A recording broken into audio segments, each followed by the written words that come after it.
আমরা দৃঢ় ভাষায় বলতে চাই, যারা তবলিগের সংঘাতকে জিইয়ে রাখতে চাচ্ছে তারা শুধু তবলিগের দুশ্মন নয়, দেশ ও জনতার শত্রু, ইসলামের শত্রু। আপামর জনগণ খুব দ্রুত তাদের মুখোশ উন্মোচন করবে। প্রিয় সাংবাদিক ভাইরা, আজকের এই সংবাদ সম্মেলন থেকে আমরা কয়েকটি দাবি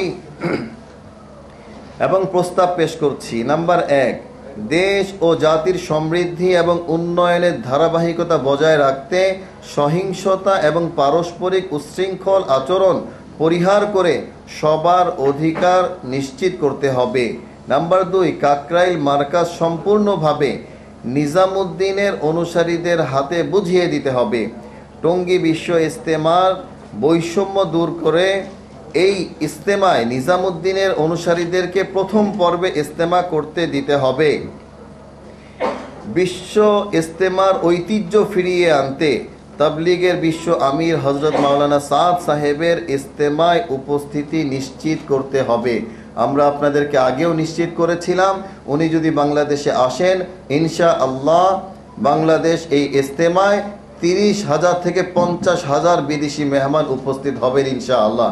গতকালও ইংল্যান্ডের একটি গণমাধ্যমে আমার সাক্ষাৎকারে আমরা তাদেরকে আহ্বান করেছি যে বাংলাদেশ ইজতেমায় আসার জন্য তারা আমাদেরকে নিশ্চিত করেছেন যদি মাওলানা সাদ সাহেব বাংলাদেশে আসেন তাহলে ইংল্যান্ড থেকে তারা এত পরিমাণে আসবেন যা অতীতের সমস্ত রেকর্ড ভঙ্গ হয়ে যাবে ইনশাআল্লাহ।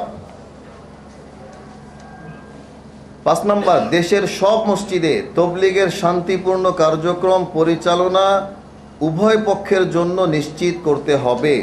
নাম্বার 6, উভয় পক্ষের জন্য স্থায়ীভাবে মার্কাজ পরিচালনার বন্দোবস্ত করতে হবে। কারণ আপনারা জানেন, আমরা যখন 2 সপ্তাহ পরে পুরা মার্কাজকে আমরা কাকরাইল থেকে টঙ্গী বা টঙ্গী থেকে কাকরাইলে শিফট করি, তো সেখানে হাজার হাজার মেহমানের মূল্যবান সামান থাকে, তাদের পাসপোর্ট থাকে। এই সমস্ত বিষয় নিয়ে এক জায়গা থেকে আরেক জায়গায় স্থানান্তরিত হওয়ার মধ্যে আমাদের অনেক বড় ঝুঁকি নিতে হয়, অনেক কষ্ট করতে হয়। সেখানে আমরা দেখেছি যে আগত বিদেশি মেহমানরা অনেকে কান্না পর্যন্ত করে এই কষ্ট দেখে। এই জন্য স্থায়ী একটা বন্দোবস্তের জন্য আমরা আবেদন জানাচ্ছি। নাম্বার 7, তাবলিগের ইস্যু নিয়ে বিভিন্ন সহিংসতাপূর্ণ প্রোগ্রামে মাদ্রাসা ছাত্রদের ব্যবহার নিষিদ্ধ করতে হবে।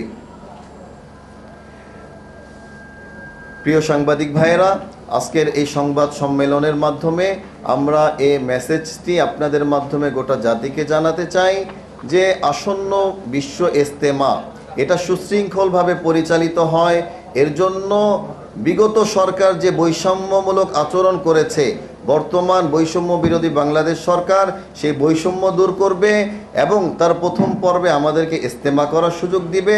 এবং ডক্টর ইউনুস সাহেব উনি বিশ্ব বরেণ্য একজন ব্যক্তি, মাওলানা সাদ কান্দলবির মতো বিশ্ব বরেণ্য একজন আলেমকে বাংলাদেশ ইজতেমায় তার উপস্থিতি নিশ্চিত করবেন, এটা আমরা সরকারের কাছে দাবি জানাচ্ছি। সাথে সাথে মেইন পয়েন্ট আজকের এই সংবাদ সম্মেলনের যেটা আমরা আপনাদের কাছে পেশ করতে চাই যে আপনারা জানেন 15 তারিখে বিশ্ব মার্কাজ নিজামুদ্দিনের অনুসারীগণ তাদের স্বাভাবিক নিয়মে কাকরাইল মার্কাজে তাদের যাওয়ার কথা, তাদের পরিচালনায় কাকরাইল মার্কাজ আসার কথা। কিন্তু আপনারা বিভিন্নভাবে জেনেছেন, সোহরাওয়ার্দী উদ্যানে তারা ঘোষণা দিয়েছে এবং একাধিক বিভিন্ন বিশ্বস্ত সূত্রে আমরা এটা জানতে পেরেছি তারা মাদ্রাসার কোমলমতি ছাত্রদেরকে এবং বিভিন্ন সরলমনা তবলিগের ভাইদেরকে বিভিন্ন দেশীয় লাঠি সোটা ইত্যাদি নিয়ে তারা মার্কাজের মধ্যে জমা করছে।